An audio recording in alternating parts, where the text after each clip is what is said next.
Hi, I'm Andrew. And I'm Dave, and we're the IB English guys. We're excited to be back. We're talking about a Paper 1 text. This is from May 2024. That's right, folks. This recent paper, as well as all the past papers, of course, can be found on Revision Village. We've done a lot of great work over there.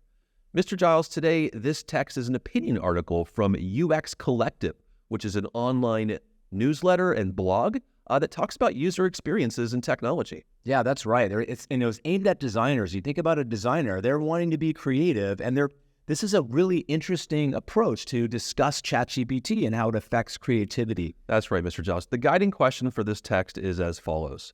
How does the writer structure this article to present the argument? What do we need to think about here? Oh, this is interesting. I like this idea of structure. We're thinking about how the writer has put together this text, and from beginning to the middle to the end. So we're really trying to think about how that argument is being laid out. So they're asking us really to almost do an outline of the article itself and then deconstruct that. While always keeping your eye on the main argument, of course. Great. Now, when we look at this article, right away, I see, a large title, headline, subtitle, the author's name, and a big image. So structurally, we're presented with some very visual and striking images to start. Yeah, that's right. A lot of times opinion articles will have that one image that relates to the text, and that's interesting. The headline for this particular article is "A Radical Opinion on ChatGPT." I'm struck by the word radical.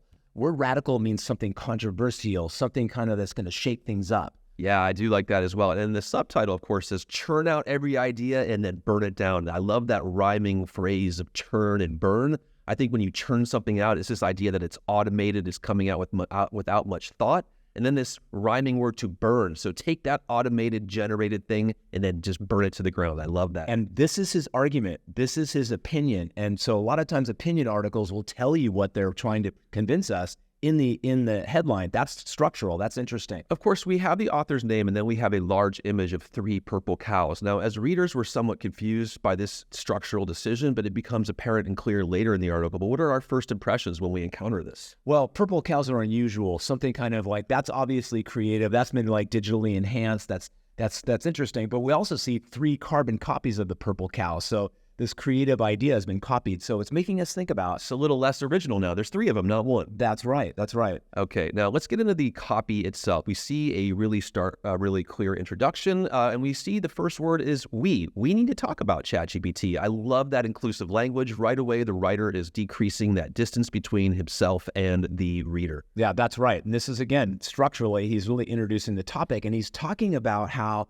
that AI and ChatGPT, but also AI in general, is chipping at creatives. Chipping away means it's kind of eroding. So it's kind of eroding people in the creative industry. Yeah, but chipping, it implies that it's happening sort of at a slow pace, right? And That's right. It's interesting. We have that concept from our course, transformation, and then we see the juxtaposition of opportunities and headaches. So we know that this technology is transformative. It's having a huge impact on the work that creatives do. And there are both positives and negatives as seen through that juxtaposition of those authorial choices. Yeah, I like that. He's acknowledging those 2 things. And then he talks in the next paragraph about, hey, like lots of people are embracing it wholesale, but then other people are resisting it. And so again, that's part of that sort of, pros and cons. And I'm sure it's happening. The rigid dichotomy. The rigid dichotomy. So I think that's important.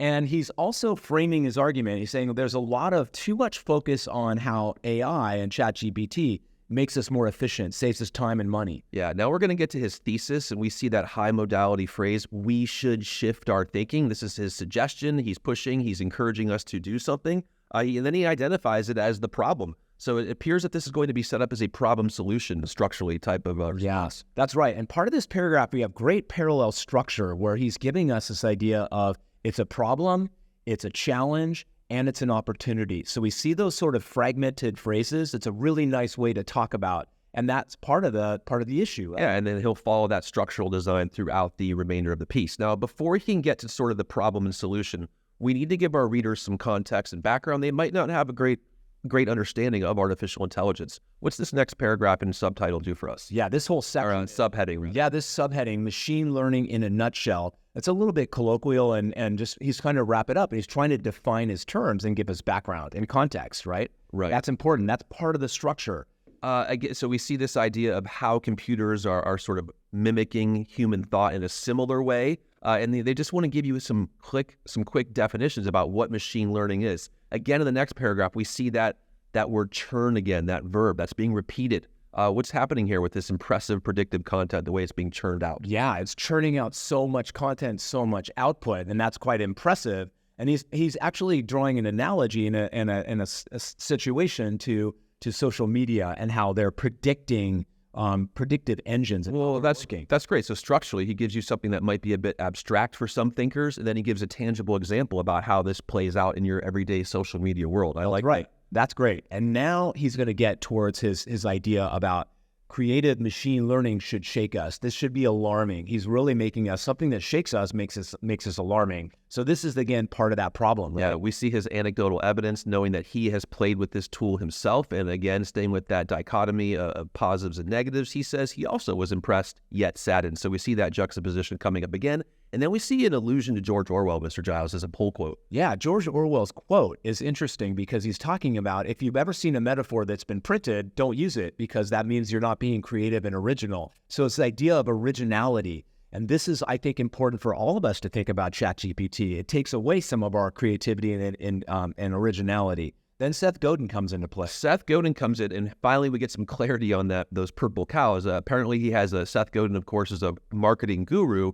And so we have that illusion provided for us. But in his manifesto, The Purple Cow, he's basically saying that, hey, you need to be original and be creative to be remembered. So this idea that ChatGPT and AI is stripping this away from you because it can carbon copy many purple cows. If you have many purple cows, Mr. Giles, you've lost your originality. That's great. I love that conditional sentence. If you're not remembered, your identity is lost. So you got to be remembered, and the way we're remembered is through originality. So that clear idea. And then he has that didactic tone where he says, see, ChatGPT will be a threat to being remarkable and original if it's not embraced in a radical way. It's going back to that original argument. We've got to be radical.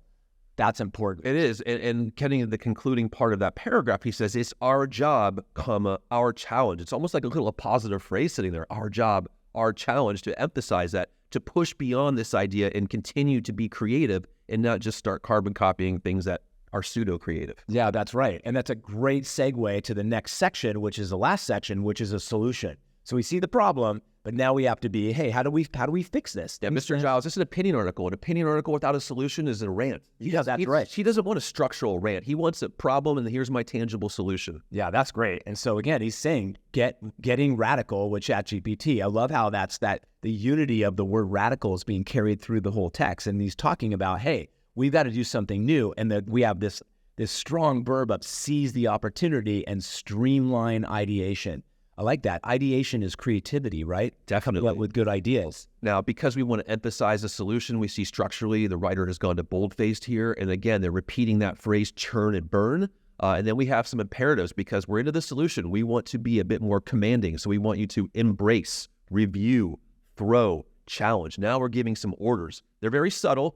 The writer has established trust. We can take this command now, but he's telling us what to do. Yeah, and in a nutshell, he's really telling us to hey, let it provide you a lot of information, but get rid of it because these aren't your original ideas. This is good for students to think about. Hey, we can use ChatGPT, but we've got to come up with original ideas. Jobs, we need to find a place for that content and park it there, right? I love that colloquial phrase, park it there, right? So you can use it for your drumbeat content, sort of the rhythmic everyday flow that doesn't require a lot of creativity and originality. But when you get to the good stuff, the creative stuff, you better park ChatGPT, Mr. Giles, and use your own brain. Yeah, I love that. So then, he's again giving that call to action. Lastly, just saying, hey, we got to hold the mirror up to ourselves as creators. We've got to be creative, and it's our burden to do that. So this is really a kind of a powerful circular structure with the text. Yeah, Mr. Giles, in closing, and when we think about the structure of this piece, the writer clearly gives us an introduction. They define the problem. They give us some background information. They explore the problem. They provide a solution. A very cleverly organized opinion piece. Yeah, that's right. So in our next video, we're going to talk about the sample response. It's going to use that exact idea about the structure and talk about all those elements that we talked about. Thanks so much for watching, and stay tuned for the next video, which is our sample response. Thanks, guys.